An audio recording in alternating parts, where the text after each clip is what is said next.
हे dear NEET aspirant welcome to the my YouTube channel again. विद्यार्थी मित्रांनो, आज आपण एक खूप महत्त्वाच्या नोटिफिकेशन वरती डिस्कशन करणार आहे.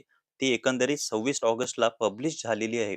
बघा, ज्या विद्यार्थ्यांना कमी पर्सेंटेज पडलेले होते, ठीक आहे, त्या विद्यार्थ्यांनी ग्रुप सी अंतर्गत येणारे जे कोर्सेस आहे, उदाहरणार्थ फिजिओथेरपी, ऑक्युपेशनल थेरपी, योगिक सायन्स यासारखे, नॅचरोपॅथी यासारखे जे कोर्सेस आहेत, त्या कोर्सेससाठी त्यांनी रजिस्ट्रेशन केलेलं होतं. तर विद्यार्थी मित्रांनो, आनंदाची गोष्ट अशी आहे की त्या विद्यार्थ्यांसाठी कॅप 1 कॅप 2 चा जो शेड्यूल आहे तो पब्लिश केलेला आहे. एकंदरीत संपूर्ण जो शेड्यूल आहे तो पूर्णपणे आपण डिस्कस करणार आहे. तर नक्की तुम्ही या चॅनलवरती फर्स्ट टाइम व्हिजिट करत असाल तर नक्की या चॅनलला सबस्क्राईब करा, लाईक करा आणि शेअर करा. तर व्हिडिओ बघूया. त्यामध्ये तुम्हाला स्क्रीनवरती नोटीस नंबर 40 दिसत आहे. नीट यूजी अंतर्गत हा शेड्यूल पब्लिश करण्यात आलेला आहे. Schedule of CAP round first and second, physiotherapy, occupational therapy, BOTH, audio speech language BASLP, prosthetic and orthotic BP&O, naturopathy and yogic science BNYS, undergraduate जे courses आहे academic year 2025-26 साठी त्यांनी publish केलेले आहे. हा व्हिडिओ नक्की शेवटपर्यंत बघा, खूप इम्पॉर्टंट व्हिडिओ होणार आहे. त्यामध्ये बघा, कॉम्पिटंट ऑथॉरिटी म्हणजे CET cell has decided to conduct online registration and subsequent round for counselling CAP 1 आणि कॅप 2. फॉर कशासाठी? तर BPTH, BOTH, BASLP आणि BNY सारखे जे ग्रुप सी चे कोर्सेस आहेत, त्या कोर्सेससाठी कॅप 1 आणि कॅप 2 चा जो शेड्यूल त्यांनी सांगितलेला आहे. त्यामध्ये रजिस्ट्रेशन सुद्धा आणि काउन्सिलिंग सुद्धा त्यांनी सांगितलेली आहे. एकंदरीत पूर्ण शेड्यूल आहे तो पूर्णपणे जाणून घेऊया.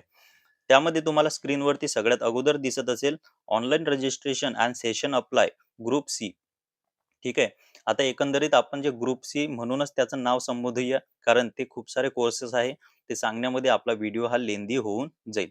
तर बघा, ग्रुप सी चे जे कोर्सेस आहेत त्या अंतर्गत ऑनलाईन रजिस्ट्रेशन आणि सेशन अप्लायसाठी 1/9/2025 म्हणजे 1 सप्टेंबर 2025 ते 4 सप्टेंबर 2025 पर्यंत सकाळच्या 11:59 तुम्हाला सेशन अप्लाय करता येईल. बघा, त्यामध्ये सुद्धा त्यांनी एक इन्फॉर्मेशन दिलेली आहे. Candidate who have register previously need not register again. ज्या विद्यार्थ्यांनी अगोदर रजिस्ट्रेशन केलेलं आहे त्या विद्यार्थ्यांना परत रजिस्ट्रेशन करण्याची गरज नाही. ही जे नवीन विद्यार्थी आहेत त्या विद्यार्थ्यांसाठी ही महत्वाची सूचना आलेली आहे. 1 ते 4 सप्टेंबर.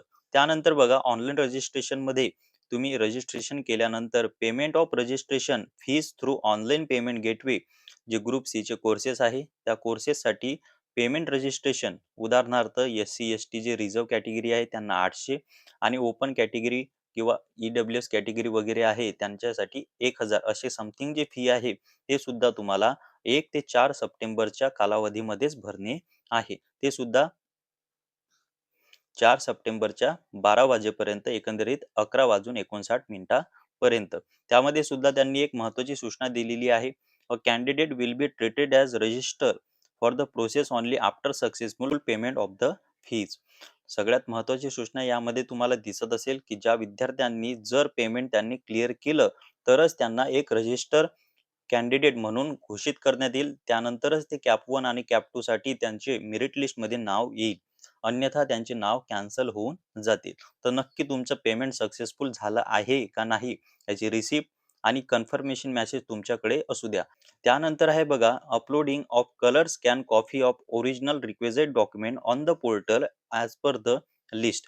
जे काही MST CET ने नीट UG साठी रिक्वायर्ड डॉक्युमेंट सांगितलेले आहेत त्या रिक्वायर्ड डॉक्युमेंट नुसार तुम्हाला साईटवरती ते डॉक्युमेंट अपलोड करणे आहे. ते सुद्धा 1 ते 4 सप्टेंबरच्या कालावधीमध्येच आणि त्याच टायमिंगमध्ये तुम्हाला अपलोड करणे आहे. एकंदरीत ते डॉक्युमेंट काय आहे ते सुद्धा त्यावरती सुद्धा मी व्हिडिओ लगेच घेऊन येणार आहे. त्यानंतर आहे बघा, publication of provisional merit list. आता जे विद्यार्थ्यांनी ग्रुप सी साठी कोर्सेससाठी अप्लाय केलेलं होतं ते जे विद्यार्थी आहेत त्यातील सिलेक्ट झालेले विद्यार्थी आहे किंवा एकंदरीत रजिस्टर, पेमेंट आणि डॉक्युमेंट क्लिअर असणारे जे विद्यार्थी आहे त्यांची 9 तारखेला प्रोव्हिजनल मेरिट लिस्ट पब्लिश करून देतील. एकंदरीत एकूण विद्यार्थी किती आहे ते तुम्हाला त्यावेळी कळून जाईल. म्हणजे एकंदरीत कॉम्पिटिशन कळून जाईल. आता त्यानंतर प्रश्न येतो की कॅप 1 आणि कॅप 2 चा शेड्यूल कसा असणार आहे. तर एकंदरीत बघा, ज्या विद्यार्थ्यांची प्रोव्हिजनल मेरिट लिस्ट पब्लिश झाली त्यानंतर जे काही महाराष्ट्र राज्यातील BPTH, BOTH, BASLP, BP&O, BNYS यासारखे जे कोर्सेस आहे, या कोर्सेससाठी सीट मॅट्रिक्स पब्लिश करण्यात येतील. म्हणजे एकंदरीत संपूर्ण कॉलेजमध्ये एकंदरीत जागा किती अवेलेबल आहे, याची सीट मॅट्रिक्स पब्लिश हे 11 सप्टेंबरला करण्यात येईल. आता ही माहिती सगळ्यात महत्त्वाची आहे. त्यावरूनच तुम्हाला कळू शकते, की तुम्हाला कोणत्या कॉलेजमध्ये किती जागा अवेलेबल आहे, तुमच्या कास्टच्या जागा अवेलेबल आहे का, तिथं रिझर्व्ह सीट अवेलेबल आहे का नाही. त्यानंतर आहे online filling of choice preference form for CAP round 1.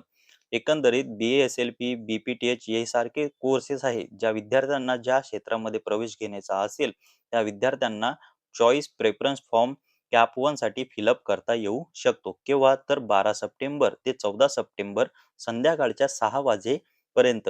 यामध्ये कोणकोणते कोड आणि कसे टाकायचे असतात ते सुद्धा, त्यावरती सुद्धा आपण व्हिडिओ घेऊन येणार आहे. त्यानंतर आहे विद्यार्थी मित्रांनो, declaration of CAP round first selection list. ज्या विद्यार्थ्यांनी चॉईस कोड फिलअप केलेले असतील, तर त्या विद्यार्थ्यांचे 16 सप्टेंबरला एकंदरीत जी सिलेक्शन लिस्ट आहे, ती सिलेक्शन लिस्ट पब्लिश होऊन जाईल. आता सिलेक्शन लिस्ट पब्लिश झाली म्हणजे एकंदरीत तुमचा प्रवेश हा अर्धा निश्चित होऊन जातो.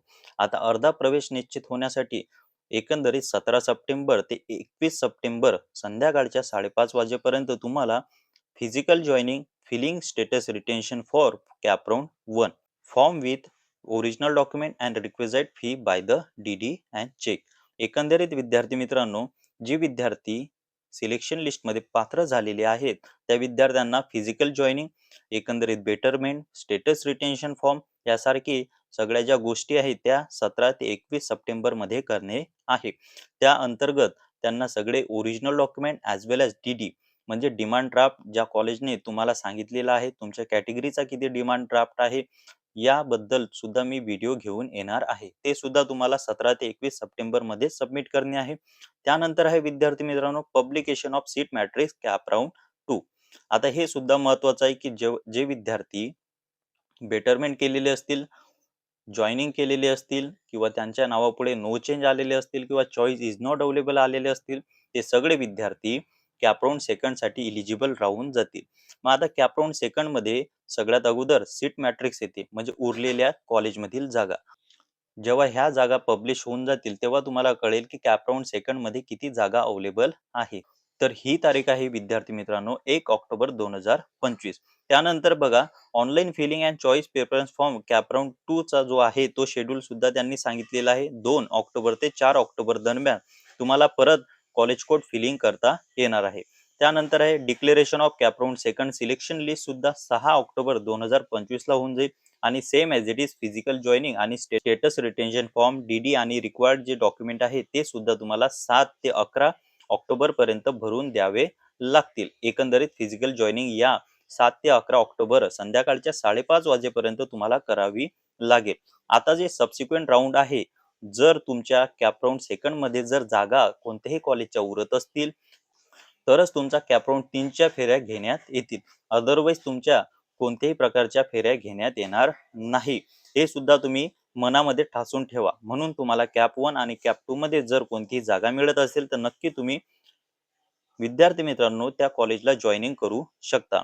आता त्यानंतर महत्वाची जी इन्फॉर्मेशन आहे ते सुद्धा त्यांनी सांगितलेली आहे.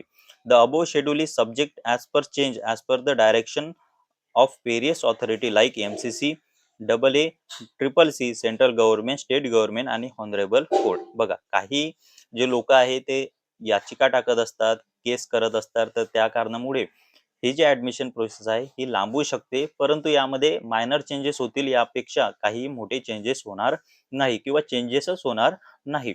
त्यानंतर सुद्धा जे विद्यार्थी या संपूर्ण फेऱ्यामध्ये त्यांना इच्छा आहे प्रवेश घेण्याची, तर त्या विद्यार्थ्यांसाठी इम्पॉर्टंट इन्स्ट्रक्शन सुद्धा जे CET सेल आहे त्यांनी पब्लिश केलेली आहे. त्या इम्पॉर्टंट इन्स्ट्रक्शन सुद्धा तुम्हाला ध्यानात असणे गरजेचे आहे, कारण तुम्ही सुद्धा यामधीलच एक विद्यार्थी असू शकता. बघा, रजिस्ट्रेशन अँड ऍडमिशन. बघा, registration and submission of preference shawl B carried out strictly as per the schedule notified. ठीक आहे, जे काही आहे तो नियमावली, त्या नियमावलीनुसारच सगळं चालणार आहे. जर तुम्ही फॉलोअप घेसाल नाही किंवा प्रॉपर ते फिलअप करसाल नाही, तर तुम्ही त्या फेरीतून बाहेर पडून जासाल. त्यानंतर आहे candidate are advise to carefully read the information brochure and follow all the instruction during the registration and choice filling ते सांगितलेलं आहे की संपूर्ण जी नियमावली आहे ते वाचून घ्या, त्यानंतरच फॉर्म फिलिंग करा. अदरवाईज तुम्हाला खूप काही डिफिकल्टी फेस होऊ शकतील. त्यानंतर आहे विद्यार्थी मित्रांनो, candidate who have already register previously need not register again. परत त्यांना रजिस्ट्रेशन करण्याची गरज नाही. त्यानंतर आहे candidate allotted seat must complete document verification and reporting within the stipulated time and secure their admission. जे मी सांगितलेलं आहे की प्रस्तुत वेळेमध्ये जर तुम्ही कॉलेजला physical joining, document verification, D वगैरे सबमिट केला नाही, अदरवाईज तुम्ही प्रवेश फेरीमधून बाहेर पडून जासाल. त्यानंतर आहे failure to register within the specified timeline will be lead to cancellation of candidature for the round. ठीक आहे, ज्या पर्टिक्युलर राऊंड मध्ये जर ते विद्यार्थ्यांनी पर्टिक्युलर वेळेमध्ये ही सगळी प्रोसेस कंप्लीट केली नाही तर ते राऊंड मधून बाहेर पडते, जे मी अगोदर सुद्धा सांगितलेलं आहे. Candidate should also ascertain his or her eligibility for admission to the various courses before filling the registration form. जे काही पात्रता आणि निकष आहेत त्या निकषमध्ये जर तुम्ही बसत असाल तर तरच तुम्ही फॉर्म फिलअप करा. अदरवाईज तुम्हाला जे पैशाचं नुकसान सुद्धा होईल आणि तुम्ही फेरीमधून बाद सुद्धा होऊन जासाल. बघा, ज्या विद्यार्थ्यांनी पीडब्ल्यूडी कोट्यामध्ये आरक्षण त्यांनी नीटच्या याच्यामध्ये घेतलेलं असतील तर त्या विद्यार्थ्यांना आता रजिस्ट्रेशन करताना, आता चॉईस फिलिंग करताना ते दाखवावं लागेल, ऑनलाईन त्यांना अपलोड करावं लागेल. अदरवाईज ते त्यांचा कोटा रिझर्व आहे आणि पीडब्ल्यूडी आहे हे त्यांनी घेऊ शकणार नाही. त्यानंतर आहे विद्यार्थी मित्रांनो, जे काही रिझर्व कॅटेगरी आहे, ईडब्ल्यूएस कॅटेगरी आहे, एनटी, एसटी सगळे जे प्रवर्ग आहे त्या प्रवर्गाच्या जे काही रिक्वायरमेंट आहे, सर्टिफिकेट आहे, कास्ट व्हॅलिडिटी आहे, ते सगळ्या डॉक्युमेंट तुमच्याकडे असणे गरजेचे आहे. त्यानंतर आहे candidate belong to reservation category must claim so in application form filling submitting the same. त्यानंतर आहे any claim of the covering from the open general category to reserve category after submission of payment shall not be entertain. सगळ्यात महत्वाची सूचना आहे, जे विद्यार्थी open कॅटेगरीमध्ये म्हणजे एससी एसटी रिझर्व कॅटेगरी जे असतील ओपन मध्ये, त्यांचा काही कारणास्तव त्यांनी म्हणजे टाकलेलं असेल किंवा नसेल, किंवा ते ओपन कॅटेगरी मधून एससी एसटी आहे असं क्लेम करत असतील तर भविष्यामध्ये त्यांना कोणत्याही प्रकारचं एंटरटेन किंवा करण्यात येणार नाही. नक्कीच विद्यार्थी मित्रांनो, फॉर्म फिलिंग करत असताना प्रॉपरली तुम्ही रिझर्व कॅटेगरीचे आहात हे मेन्शन करा. अदरवाईज तुम्हाला खूप काही डिफिकल्टी फेस करण्यात येईल. NRI candidate should note that they are eligible only 50% institutional quota as per merit. ठीक आहे, जे काही NRI कॅन्डिडेट आहे, नॉन रेसिडेंट ऑफ इंडिया आहे, त्या विद्यार्थ्यांना 15% जो इन्स्टिट्यूशनल कोटा आहे त्या कोट्या अंतर्गत ते प्रवेश घेऊ शकतात. त्या व्यतिरिक्त जे ऍक्च्युअल सीट आहे, रिझर्व सीट आहे, त्या रिझर्व सीट वरती ते प्रवेश घेऊ शकत नाही. आणि विद्यार्थी मित्रांनो, सगळ्यात महत्वाचं म्हणजे सीईटी ऑफिशियल जी वेबसाईट आहे www.mahacet.org यावरती नक्कीच विद्यार्थ्यांनी दर 2 दिवसांनी किंवा दर 5 दिवसांनी व्हिजिट करा, जेणेकरून तुम्हाला जी इम्पॉर्टंट इन्फॉर्मेशन आहे, नोटिफिकेशन आहे ते मिळणार आहे. परंतु त्यामध्ये सुद्धा घाबरून जाण्याचं कारण नाही, आम्ही बसलेलो आहोत. नक्कीच तुमच्याकडे ॲज सून ॲज पॉसिबल नवीन अपडेट आम्ही घेऊन येणार आहे. तर विद्यार्थी मित्रांनो, जर तुम्हाला हा व्हिडिओ आवडला असेल तर नक्की या चॅनलला सबस्क्राईब, लाईक आणि शेअर करा. पुढील नवीन व्हिडिओसाठी बेल आयकॉनवरती क्लिक करा, म्हणजे नवीन अपडेट तुम्हाला ॲज सून ॲज पॉसिबल मिळून जाईल. पुन्हा भेटूया नवीन व्हिडिओमध्ये, तोपर्यंत धन्यवाद.